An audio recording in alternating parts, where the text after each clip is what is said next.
Imparfait ou passé composé? Comment savoir lequel utiliser dans une phrase en français? Comment savoir?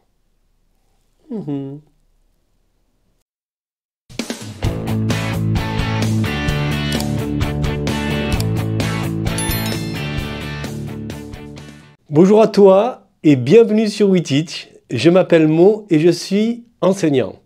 Aujourd'hui donc, nous allons apprendre comment savoir quand il faut utiliser l'imparfait ou le passé composé en français. Donc pour cela, dans une première partie, je vais te présenter l'imparfait. Dans une deuxième partie, je te présenterai le passé composé. Et dans une dernière partie, on fera un exercice qui permettra de vérifier si tu as bien compris comment savoir quand il faut utiliser l'imparfait ou le passé composé. Avant de poursuivre notre leçon, je te propose de t'abonner à la chaîne WeTeach, d'actionner la petite cloche, comme ça tu seras tenu au courant des nouveautés de la chaîne. Et aussi n'hésite pas à mettre un pouce si tu as aimé cette vidéo, ça soutiendra le projet de la chaîne WeTeach. Allez, on continue la leçon. C'est parti pour l'imparfait et le passé composé. Imparfait. En français, on va utiliser l'imparfait pour décrire une action commencée dans le passé, mais pas nécessairement encore terminée. On va utiliser aussi l'imparfait pour décrire des actions habituelles, fréquentes. On va utiliser l'imparfait pour décrire l'action en elle-même sans se préoccuper du résultat. Par exemple, dans la phrase « Je jouais avec mes amis tous les jours », donc là on a une action habituelle, donc on utilise l'imparfait. Alors voyons maintenant comment construire ce temps de l'imparfait en français. C'est un des temps les plus simples à construire en français. Voyons les terminaisons. Avec je, on aura comme terminaison AIS. Avec tu, la terminaison est AIS. Il ou elle au singulier, la terminaison du verbe conjugué imparfait va être AIT. Avec nous, c'est IONS. Vous, on va avoir IEZ. Et il ou elle au pluriel, on aura AIENT. Alors sur quelle base rajouter ces terminaisons? On va utiliser le présent à la première personne du pluriel pour trouver la base. Prenons un exemple. Si on va prendre le verbe aller au présent à la première personne du pluriel, on va avoir nous allons.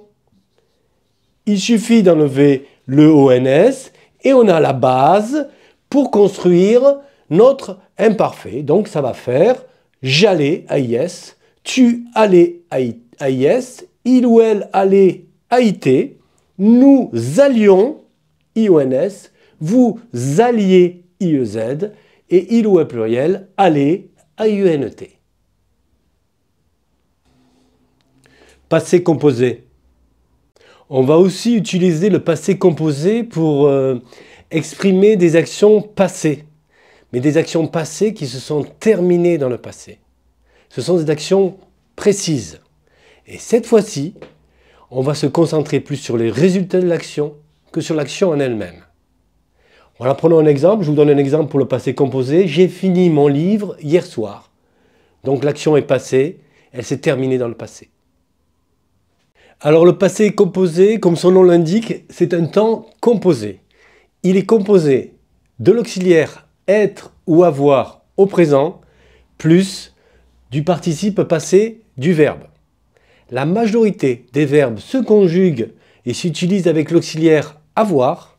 Quelques exceptions utilisent l'auxiliaire être. Prenons un exemple. J'ai marché toute la nuit. Donc on a l'auxiliaire avoir.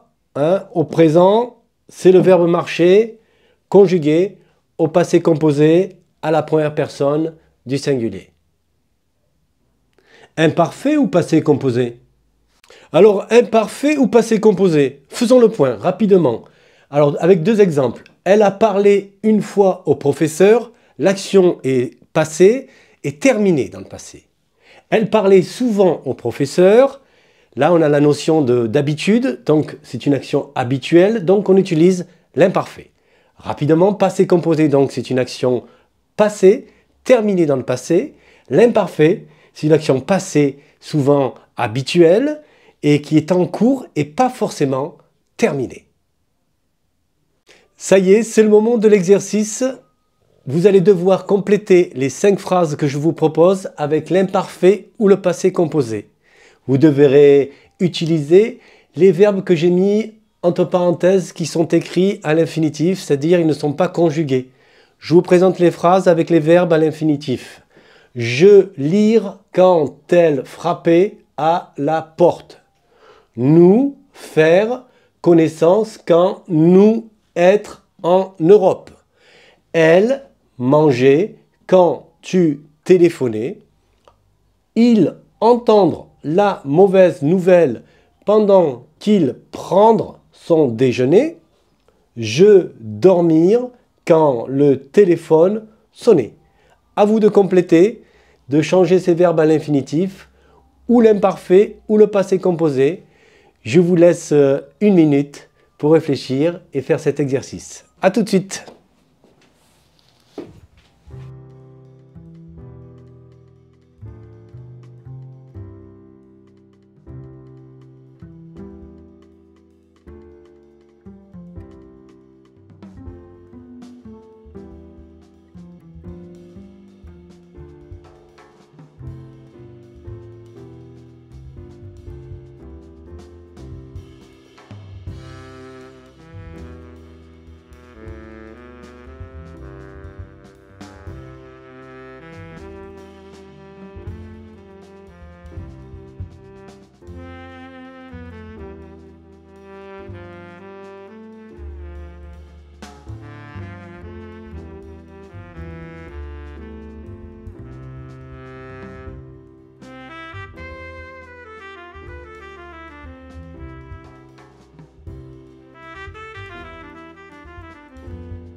Allez, passons à la correction de l'exercice que je vous ai proposé, en vous rappelant ce qu'on a bien dit en leçon, que le passé composé est vraiment utilisé pour des actions passées qui sont terminées. Et là, ça va être très utile pour compléter. Et qu'en fait, l'imparfait est plus utilisé pour l'action en elle-même plutôt que pour le résultat. Alors, dans la première phrase, je lisais, donc on a l'imparfait, quand elle a frappé à la porte. On utilise le passé composé, donc l'action est terminée. Nous avons fait connaissance quand nous étions en Europe. Troisième phrase, elle mangeait quand tu as téléphoné.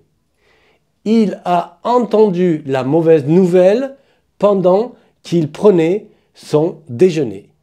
Dernière phrase, je dormais l'imparfait quand le téléphone a sonné, et là j'utilise le passé composé. Voilà, c'est la fin de cette leçon. J'espère que vous l'avez appréciée. J'espère que maintenant vous savez un peu mieux quand utiliser l'imparfait ou le passé composé dans une phrase en français. N'hésitez pas à liker la vidéo si vraiment vous l'avez appréciée, à vous abonner à la chaîne WeTeach, comme ça soutiendra le projet de notre chaîne avec mon ami Alain, d'actionner la petite cloche, comme ça vous serez tenu au courant des nouveautés de la chaîne. Je vous dis encore merci et à bientôt sur WeTeach pour de nouvelles leçons et de nouvelles aventures. Merci.